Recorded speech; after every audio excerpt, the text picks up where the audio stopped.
mong dạ trình bày. Xin cho các vị chúng ta cùng thưởng thức. Mong chưa? Mong dạ.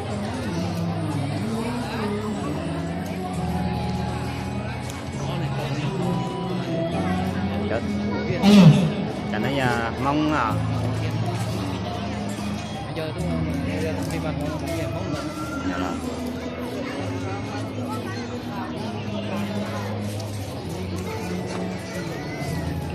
Như thế nào?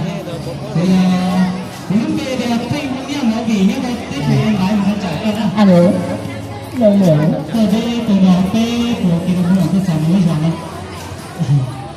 Anh sẽ được hỏi đi kêu theo với chỉ có hối dẫn câu cái đầu tiên nó nghe sao?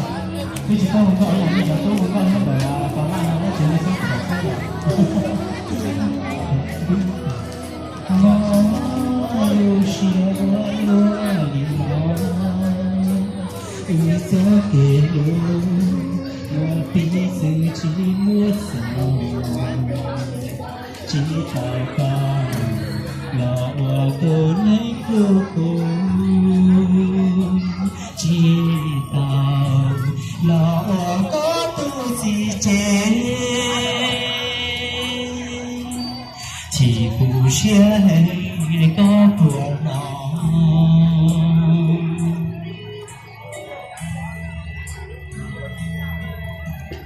sáng tia người tao nhỏ chỉ dễ là chỉ thừa đi tao tia có cho phú của chỉ tao có hai mươi nghìn ba cái vòng ném cái vòng vào những cái chai với cái vị trí tập điểm rất nhỏ. Nếu ở có một thì phát triển quá của nó bên bên là một cái thứ hai, nhưng ở phía đằng sau này ta chỉ chút thôi. Ở vị trí số 5 giải thưởng của chúng ta là một bộ ống chén trị giá 300.000 đồng. Trước khi có lấy đâu được 20.000 thì trong một bộ ống chén 300.000 đồng thì cho gia đình được cho. Đương nhiên là không có, và chỉ có ngay tại gian hàng của chúng tôi là thôi.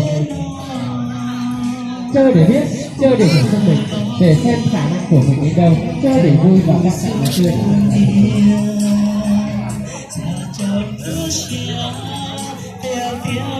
Trời